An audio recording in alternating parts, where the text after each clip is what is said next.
I'm here with Mike McCready, who is the head of a company called Platinum Blue. And I would call Mike a genius, but that would suggest that he was pre-modern in some way. So I think I'll just say that he's very, very smart. And we're going to take things down a few notches. We're going to do a musical intervention. I am someone who used to buy lots and lots and lots of music, 3 albums a week in the 80s and early 90s. Now I buy none at all. I am the problem with America's music industry. And I don't buy music anymore because I don't know what to buy. And so I have turned to Mike to help solve this problem. And he's going to take me by the hand and tell me what I ought to be downloading off iTunes. Now, my first question, though, is I am at the moment inundated with people telling me what I should buy based on my preference. If I go on Amazon and I buy a CD, Amazon will say, you know, I should buy, if I like this, then I will also like this, this, and this. That's not what you're doing. No, not at all. That's an interesting approach, and it was the first approach that the idea of music recommendation came from Amazon when they first launched their service. But the idea of the social recommendation, that's actually called collaborative filtering, is a bit antiquated at this point because you're only tying yourself into your demographic. We have, as humans, kind of conflicting psychological needs. One need being to feel the belonging to a social group, but we also have this other need to feel like a unique individual and to make discoveries on our own and bring them to our social group. And sometimes what your social group is listening to is a product of the culture you're brought up in, but you might have interests that lie far outside that social context that you live in. So by looking at the mathematical relationships in the music, or by looking at some of the mathematical patterns in songs that you like, we're able to find very diverse music on some occasions that you back up for a moment. So on Amazon, they're doing a very simple algorithm which says people who bought what you buy also bought this. You're doing something wholly different, which is you're actually examining on a mathematical basis the structure of songs. Is that? We're adding that component, yes. We do incorporate some of the social context as well as the content. So describe to me. So when a computer analyzes a song mathematically, what does that mean? We have a program, and there's a lot of this research going on in many different places. We're associated with several different research institutes. One of them is Barcelona Music and Audio Technologies. We have this thing that we call the Music Xray, and it's a program that's able to analyze an audio file digitally and break it down into about 30 different components. Many of them have musical terms like melody, harmony, beat, tempo, rhythm, octave, pitch, and some of them are more frequency and technical term-based. So by looking at these components or features in a song, we're able to see how they fit together and how those particular patterns or in the way they fit together appeal to the human mind. So how do you represent, if I do an analysis of an individual song, how do you represent that song's pattern? I mean, I'm assuming that each song has a kind of fingerprint based on all of these various dimensions. Yeah, that's right. You can start with basically any song and assign what we have a long alphanumeric code for each one of these attributes. And when you then analyze subsequent songs, you simply, the computer is able to see how different the next song is from the original one. We place the original song perhaps in the center of a piece of paper and start looking at distance of differences. So now, by the way, before we go any further, you're talking about all songs or just rock songs? No, all songs. Anything that would be considered musical. So what we have is a kind of universe of songs that are grouped according to these. Yeah, if I look into here, if each one of these dots represents a song, there would be millions of songs in the universe. Today we have about 10 million songs available for legal download at the click of a mouse. So the problem becomes how to find the needles in the haystack, the songs that you're going to like. Our company gained a lot of recognition in the beginning because of the work that we were doing in hit prediction. We were helping and continue to help major labels and Grammy-winning producers and artists determine which songs they're going to release as a single, because the single is the showcase window for the album, and hopefully it helps artists have long careers. So we began analyzing this entire music universe, and we got curious about what hit songs have in common with each other. So we removed from this universe all of the songs that... So this universe right here represents how many songs? I mean, on this slide, there are thousands of dots, but it could be 10 million songs. We've run through the computer, I think, to date, several million. So you pull out the non-hits, and what happens? Pull out the non-hits, and what you're left with are about 60 of these clusters all throughout the universe. We would say mainstream audiences tend to lock into very particular and certain mathematical patterns. So if we take a close-up view of what 3 of those clusters might look like, it would look something like this. What we do is we take a 12-song album of a new artist, perhaps, who's releasing. We analyze the 12 songs on the album and then simply overlay them on top of the already pre-existing hit clusters. So you could tell how close a candidate song is to a known hit cluster. That's right. The song, what we don't look at, the computer can't tell you if the song sounds and feels like a hit or if you're going to promote it appropriately. But what we can tell you is that the songs that fall outside of these hit clusters, like the ones up here on the top, no matter how much they sound and feel like hits, no matter how effectively you promote them, unless there's just some overriding reason that they're going to be hits anyway, it's the song to a blockbuster movie, they're probably not going to perform well in the market. And about 90% of the songs that music labels release and promote are songs that someone feels sound and feel like hits, but then they don't perform in the market. So you've got how many hit clusters? There are about 60 in any given market. You're saying that if you look at the top 10 songs at any given moment on the popular music charts, chances are overwhelming that every one of those hit songs will fall into one of 60 mathematical patterns. Chances are overwhelming. We'd say about 80 to 85%. There are songs that occasionally become hits that don't conform to these patterns, but you can almost always pinpoint the reason the song became a hit. Yeah. It was Eminem's next release when he was at the top of his career, or, like I said, the next Coca-Cola ad campaign song that's just pounded into you to the point of, okay, I give up, I like it. Yeah. Now, we're gonna get to me in a moment, but let's just explore this for a moment because I think this is an interesting way of understanding it. If I have a song, say I'm Malcolm and I record my first rap song, which is about, the Journal of Social Psychology or something, and we discover that I am far from a hit cluster, as one might imagine.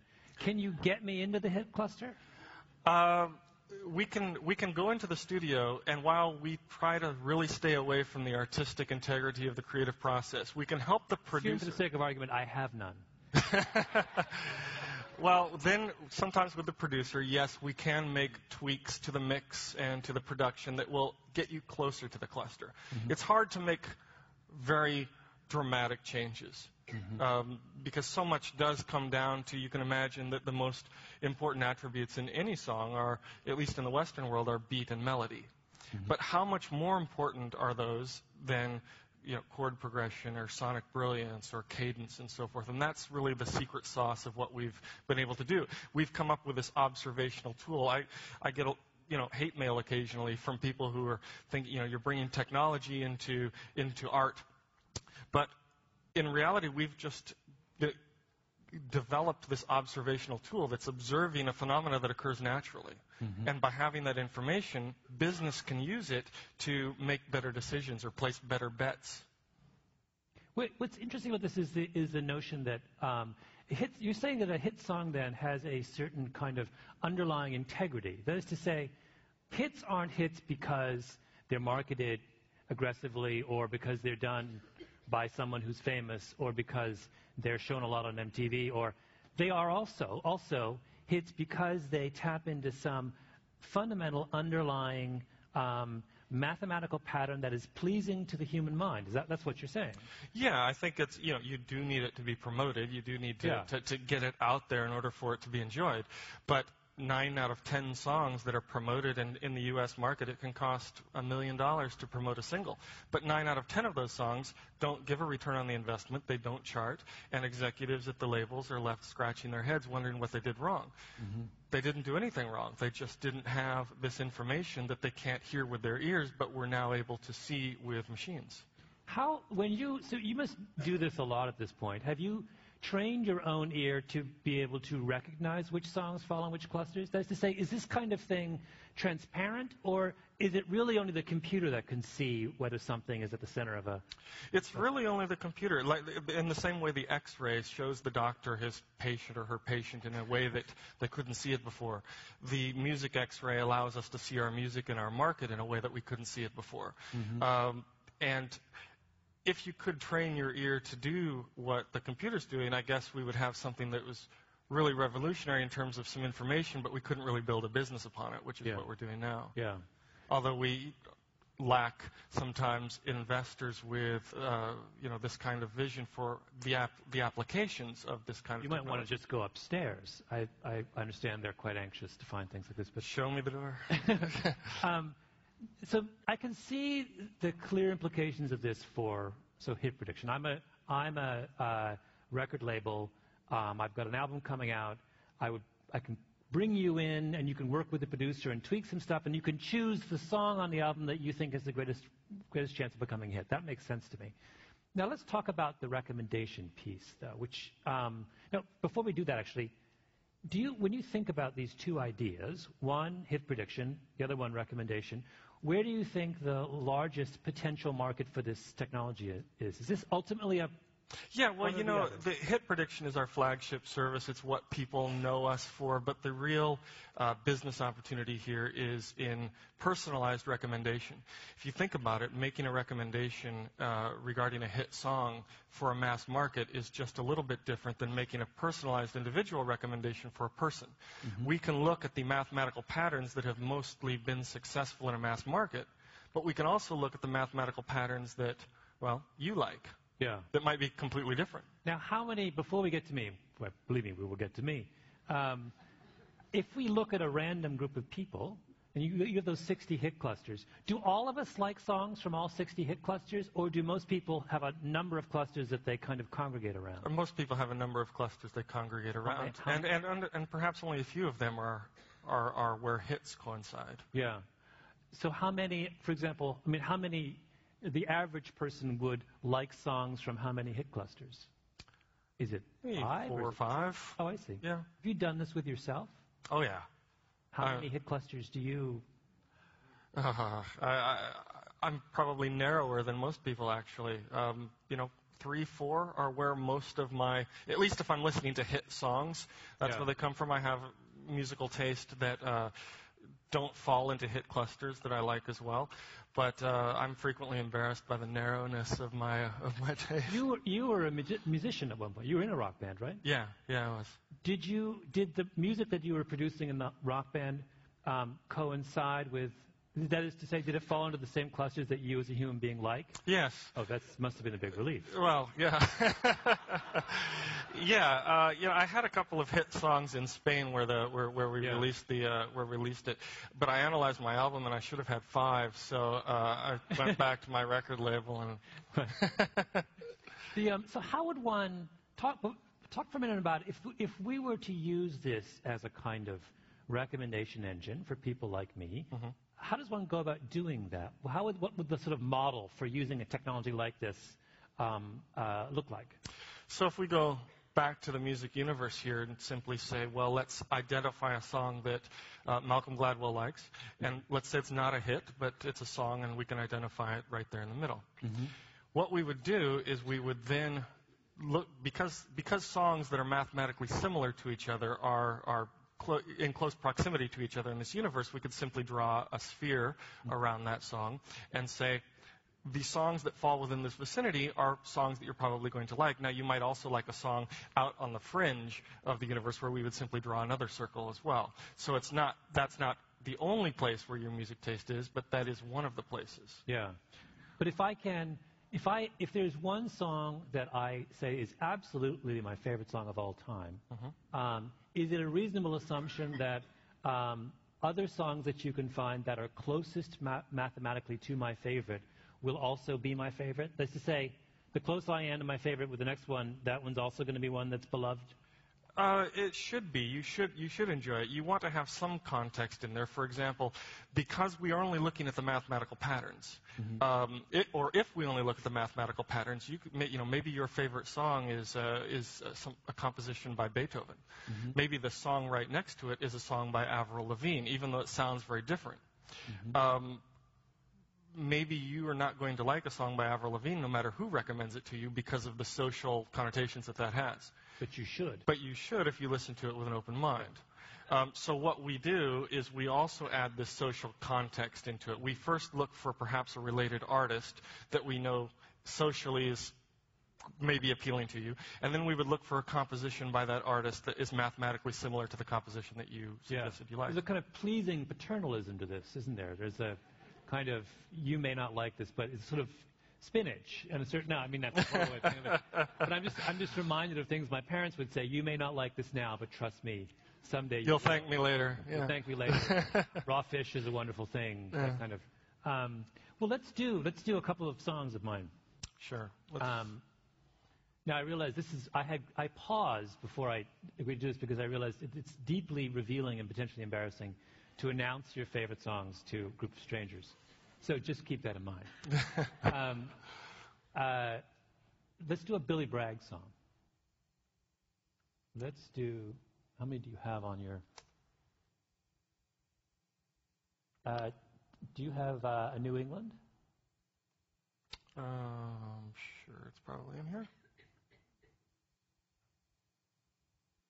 So this is a song that I... Oh.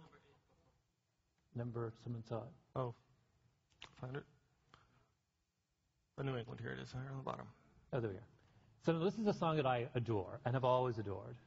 So you're going to tell me other songs that fall into the same mathematical pattern that I should logically also adore. Okay. All right?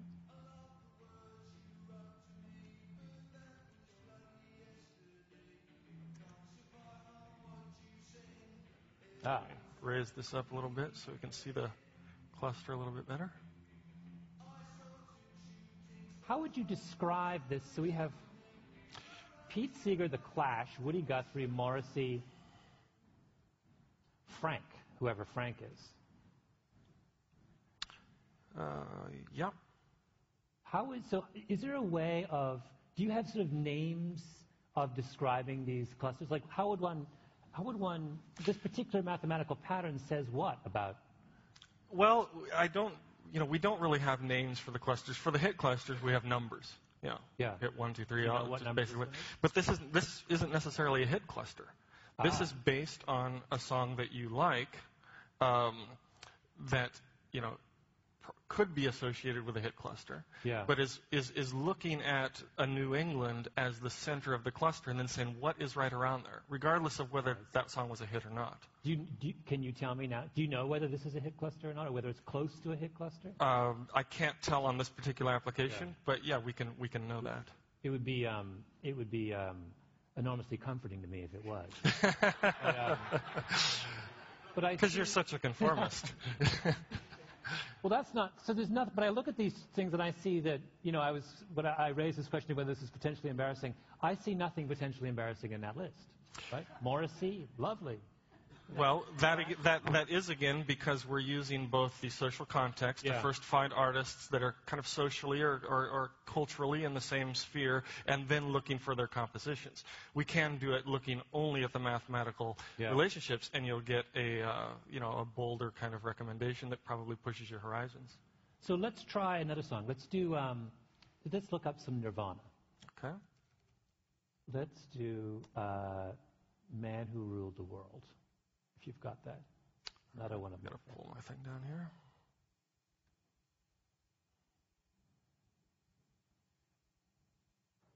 There it is.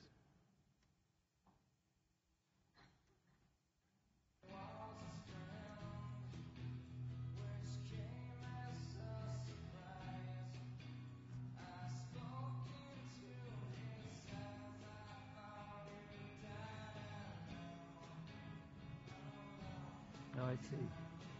Now, as it turns out, I can begin to see the sort of commercial possibilities here because I own, when I look at that music, I realize I own maybe 2 of those records.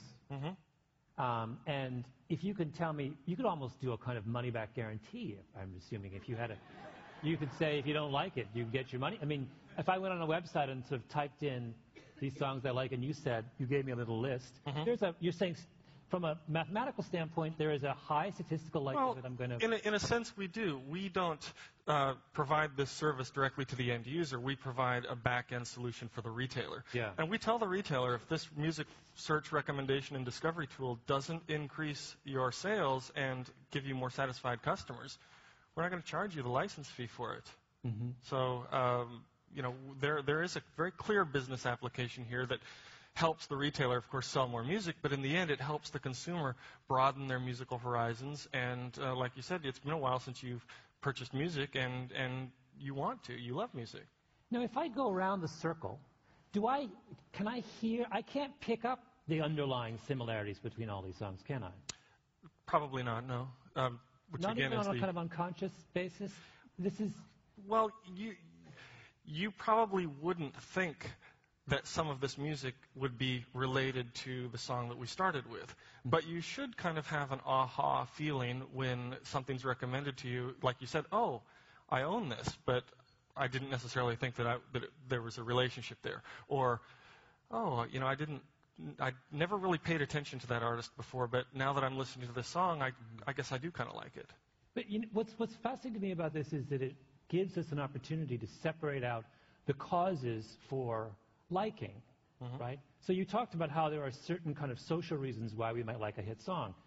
Everyone's listening to it. It's on the radio. It's sort of first time you heard it, you were in a particular place. It conjures memories.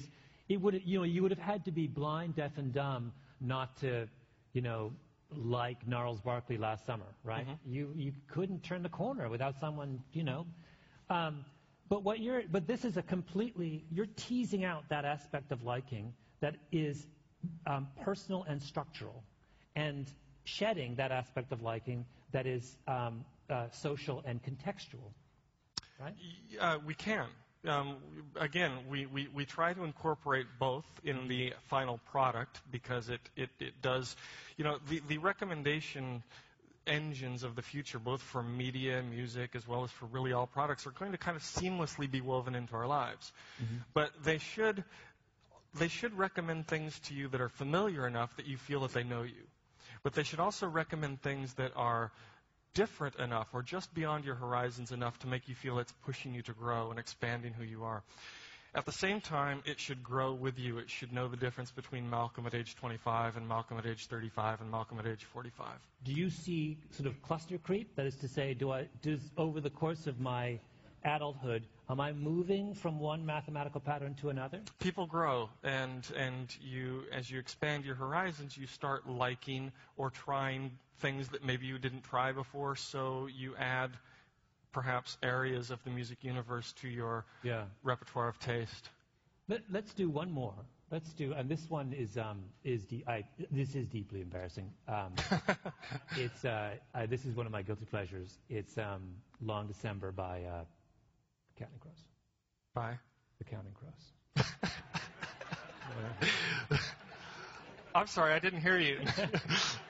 When I mentioned Counting Crows to Mike earlier, and a kind of look of disgust just kind of went across his face. He's like, I respected you until that moment. But now that you say that liking is based on deep underlying mathematical patterns, that's my excuse. There you go. I don't like the Counting Crows. I like the patterns. You actually maybe came across A Long December by Counting Crows by accident. Had you started with something that you liked better, we maybe could have introduced it to you as I like this. That's too bad. All right, let's see. So what this service is doing at this point is bailing me out. It's allowing me to like other songs that are like this, but without having to listen to. Well, I wouldn't describe Sheryl Crow as bailing me out, is the problem. Now, these are all, if I look at these choices, these are all highly conserved. They are within the genre of the Counting Crows. That's right. REM band. So do that thing that you mentioned you can do where you lift those constraints and you go across. Completely give you some recommendations that are outside your horizons. Yeah, I want everything. Or at least surprising. You might get some of these same ones in here. Yeah. But if we do this only on the basis of the underlying mathematics. And it's not going to work or what? Let's find out. Uh-oh. Did it change? No. Well, leave it to technology to not work during a presentation, right? Well, I guess we can... Let me see if I can get it to go off of that one. Actually. If we do something similar here. Nope, it's not going to do it. How frustrating that at the moment where I was going to be delivered from my reliance on the Counting Crows, I was let down by technology. That's strange because it was working before we started. Well, now we're both embarrassed. No, but the idea... Oh, look, we have a... oh, no, we don't have a... but the notion is that you would have, when you clicked on that, pulled up songs from absolutely every... Pulled up songs that are only based on the... You could have told on the mathematical property. You could have told me the songs composed by Beethoven and Chopin that most resemble those of the Counting Crows. Yeah, we could do that. Somewhere, I think people are rolling over in their graves. Somewhere in Germany, people. But that. You know, I think I actually know why that's turned off because it does provide these recommendations that are somewhat outlandish. I think the people in my office are protecting me from Well, thank you very much, Mike. Well, thank you. It's been a real eye-opener.